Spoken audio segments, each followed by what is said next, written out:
السلام عليكم ورحمة الله تعالى وبركاته، مشاهدي الكرام. اليوم عندي لكم وصفة فعالة للقضاء على نزلة البرد. عندي وصفات سنقولها لكم للقضاء على نزلة البرد، من سعال وزكام والتهابات. رائعة جدا، مفيدة، مقوية للمناعة، مقوية للجسم عامة. ما عندهاش أضرار جانبية، الا الناس اللي كيعانيو يعني عندهم شي مشكل مع هاد المكونات ما يستعملوهمش. ولكن على العموم هي وصفة رائعة مجربة انا مني. انا لا اروح للمستشفى اذا مرضت بالسعال او الزكام او نزلة البرد. هذا هو علاجي، وهذا علاج كل اسرتي. هذا علاجنا. لا نروح في حالة نزلة ابدا المستشفى. والمكونات سهلة وبسيطة، قد تتوفر في كل بيت. وهي عسل نحل حر طبيعي، واحد يعني ليمونة كما نقول لها في المغرب، حامضة. عندي زنجفيل طازج قشرته. والآن نمر كيفية تحضير الوصفة الأولى.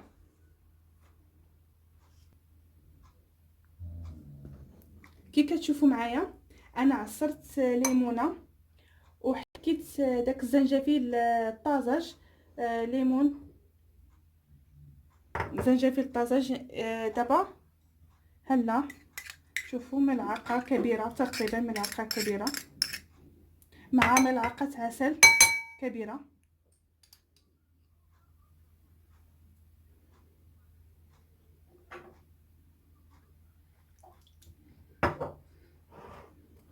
نخلط هاد ثلاثة المكونات. ممكن الاستغناء عن الزنجفيل في حالة عدم تواجده، وفي حالة إذا ما كانوا أطفال. فالأطفال يعني عامة لا يحبون طعم الزنجفيل الطازج، لذلك ممكن الاستغناء عنه والاكتفاء بملعقة كبيرة من العسل وملعقتين من الماء الدافئ وملعقة كبيرة من الزنجفيل المطحون. نحركها جيدا حتى تندمج المكونات،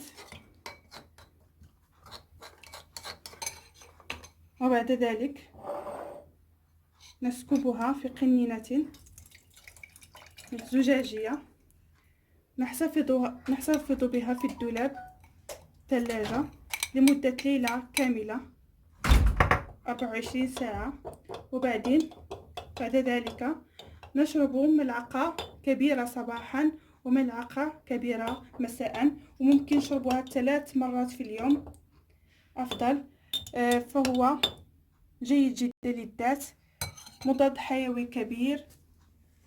أتمنى لا تستغنوا عن هذه الوصفة لأنها رائعة جدا، وستشكرونني إن شاء الله. لا تنسوني من الدعاء بعدما تشفون إن شاء الله من السعال ومن نزلة البرد. وشكرا جزيلا. وأريد أن أقول لكم وصفة ثالثة ليست معي المكونات لكنني جربتها كثيرا، رائعة جدا. سأقولها لكم شفويا. ممكن أن تشتروا المكونات وتجربوها لأنها رائعة جدا جدا. ممكن أن تستعملوا الوصفتين معا. فهي مغذية، مقوية للمناعة، ومطهرة للسموم. لذلك ننتقل إلى الوصفة الثالثة. بعد أن أدخل هذه الوصفة للثلاجة أعطيكم الوصفة الثانية شفويا. وبالنسبة للإنسان المصاب بالسعال المزمن، أنصحه بوصفة مجربة، وصفة رائعة. هي كذلك مفيدة للذات، مقوية للمناعة، ومطهرة للسموم، وعندها فعالية كبيرة جدا في القضاء على السعال ونزلات البرد. كانت تستعملها جدتي الله يرحمها، رائعة جدا. وأنا جربتها كذلك، رائعة جدا ومفيدة وعندها فوائد كبيرة وعظيمة جدا. وهي للأسف يعني ليست عندي الآن، بس تأخذون لتر أو نصف لتر من زيت الزيتون، ثم تضيفون عليه 5-6 فصوص من الثوم،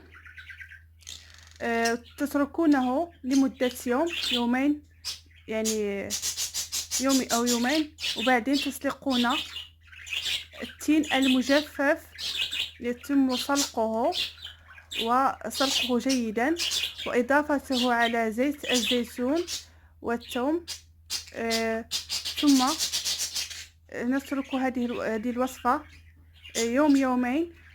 بعدين تأكلون، يعني تأكلون أو تشربون ملعقتين كل صباح وملعقتين مساء، وداوموا عليها إن شاء الله، ستنفعكم كثيرا. ومع السلامة. لا تنسوا أن تلبسوا جيدا، احتاطوا جيدا من البرد، لأننا في فصل الشتاء. يجب على الإنسان أن يلبس جيدا، واحتاطوا من البرد، كما قال رسول الله صلى الله عليه وسلم: حاربوا البرد كما تحاربون العدو، لأنه فعلا عدو، فحاربوه. من حيث اللباس، من حيث الأكل الساخن، اشربوا كثير من الشربات، عليكم بالشوربة، كل فيتامينات كثيرا. الشاي الأخضر مهم جدا في هذا الفصل. كذلك تناول زيت الزيتون والثوم، لأنه مضاد حيوي. كلوا الثوم كثيرا، وكلوا كذلك التين المجفف، لأنه رائع جدا ومقاوم للنزلات. وعليكم بالوصفة الأولى كذلك، لأنها فعالة جدا للبرد. وشكرا، ومع السلامة. نلتقي في فيديو آخر إن شاء الله. الله يشفي كل مريض، والله يبعد عن كل إنسان المرض. ومع السلامة.